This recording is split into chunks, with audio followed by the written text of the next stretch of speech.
All right, let's dive right into this explainer. Today, we're unearthing the truth behind a legendary city that has absolutely captivated historians and treasure hunters for centuries.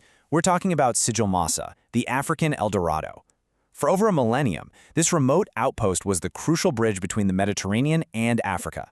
But here's the thing, unlike the mythical El Dorado, Sigil Massa was a very real, incredibly wealthy metropolis that essentially just vanished into the sands. You know, early medieval writers completely romanticized Sigil Massa. Take the 9th century geographer Al-Yaqubi, for example. He described it as this magical land where gold literally grew from the earth like plants, just ready to be blown away by the wind. Other writers from that era actually claimed that all the gold merchants could ever obtain was minted right there in the city itself. It became this mythic place veiled by a golden mystery that captivated the entire known world. So that brings us to the million-dollar question driving this whole explainer today. If Sigil Massa wasn't just a myth, if it was a physical, functioning powerhouse of global trade, can we actually find the remains of this legendary African El Dorado today? Or has the desert completely reclaimed it? Here's our roadmap for today. 1. The African El Dorado. 2. Through Ibn Battuta's eyes. 3. Mastering the desert oasis. And 4. Digging up the truth. Let's get into it. Section 1. The African El Dorado, the myth and the location. Let's map out exactly why a city in such an extreme environment became so incredibly vital. So, picture the Sahara Desert as a massive, uncrossable ocean. Sigil Massa was built right on the Sahel, which is Arabic for shore or fringe. It was the vital port city on the desert's northern shore. Founded back in 757 AD by Kharijite Muslims who were a minority sect fleeing persecution, it basically started out as a remote refuge in the Tafalat oasis at the absolute edge of the Islamic world. But it very quickly became a highly strategic frontier settlement. Because this quiet religious refuge didn't stay quiet for long. It actually morphed into the beating financial heart of a global supply chain.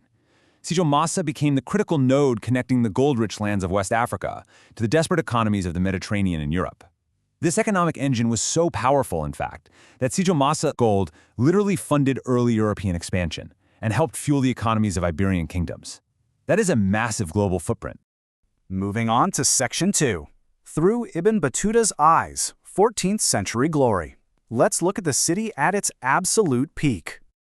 Picture this. The legendary traveler Ibn Battuta arrives in the city at age 46. By this point, the guy had traveled 75,000 miles over 30 years. He'd seen everything from Cairo to China, yet he found Sigil Massa to be this lush, bustling metropolis, even praising their dates is the finest in all the lands. To a man who had seen the whole world, this desert outpost was a total crown jewel.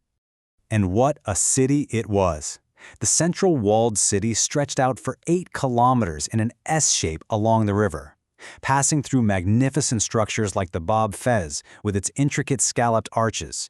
You'd step into a bustling global market selling spices from Zanzibar and fine silks from Spain. Wealthy merchants lived out in sprawling suburbs with private walled gardens, all surrounding a massive elite citadel for the governor. We're talking about a highly developed cosmopolitan urban center, complete with grand mosques and public baths. Now here's where it gets really fascinating. Out across the river at an enormous caravan staging area called Souk Ben Akla, international merchants organized fleets of hundreds of camels for the treacherous Sahara crossing. And to acquire their gold once they reached West Africa, they used a highly secretive, silent barter system. Traders would leave their goods on a riverbank and retreat. Miners would then approach, leave a pile of gold they felt was fair, and withdraw. If the traders liked the amount, they took it. If not, the silent dance just repeated. It was the ultimate global transaction for the extreme introvert, built entirely on massive distances, high risk, and silent trust. Which brings us to Section 3, Mastering the Desert Oasis, Geography and Climate. You've got to wonder, how did a city this massive, supporting thousands of people and vast camel caravans, actually survive at the edge of the Sahara? Well, they capitalized on a very specific geographic trifecta. First, the towering peaks of the high Atlas Mountains to the north trapped moisture and snow. Second, that snowmelt birthed 2 rivers, the Oued Ziaz and the Oued Gris, which flowed stubbornly southward right into the pre-Sahara. And third, the natural basin of the desert sands captured these waters. Sigil Massa was placed exactly where mountain waters met desert sands. Now, to be fair, the landscape wasn't always this brutal. If we rewind about 7,500 years, you'd be standing in the green Sahara. complete with savannas, massive lakes, and abundant wildlife, right where today there is only sand. By about 5,400 years ago, the modern arid climate fully took hold. Understanding this deep historical climate shift makes the eventual rise of Sigil Massa even more impressive, honestly, because they had to adapt to a rapidly drying world. But by the time Sigil Massa was thriving, the climate was tough. And the early residents didn't just passively survive this harsh environment, they engineered the heck out of it. By building dozens of dams across the Awed Ziz and an intricate, sprawling network of canals, they funneled that rushing mountain water directly into the arid desert basin. They transformed a totally barren landscape into a highly productive date palm forest that could quite literally sustain an empire. All right, Section 4, Digging Up the Truth, Modern Archaeology. Time to jump forward to 1986. When the Moroccan-American project team arrived on site to uncover the physical reality of the city, the contrast was honestly pretty stark. In memory, they had all these texts describing grand mosques, towering gates, and wealthy villas. In reality, they found broken mud walls, vast dirt fields, and scattered pottery sherds everywhere on the surface. The glorious gold-paved city of historical memory was buried beneath eroded adobe and Saharan dust. It was time to dig. 15,400. That is the staggering number of ceramic shards these archaeologists had to meticulously wash, catalog, and analyze.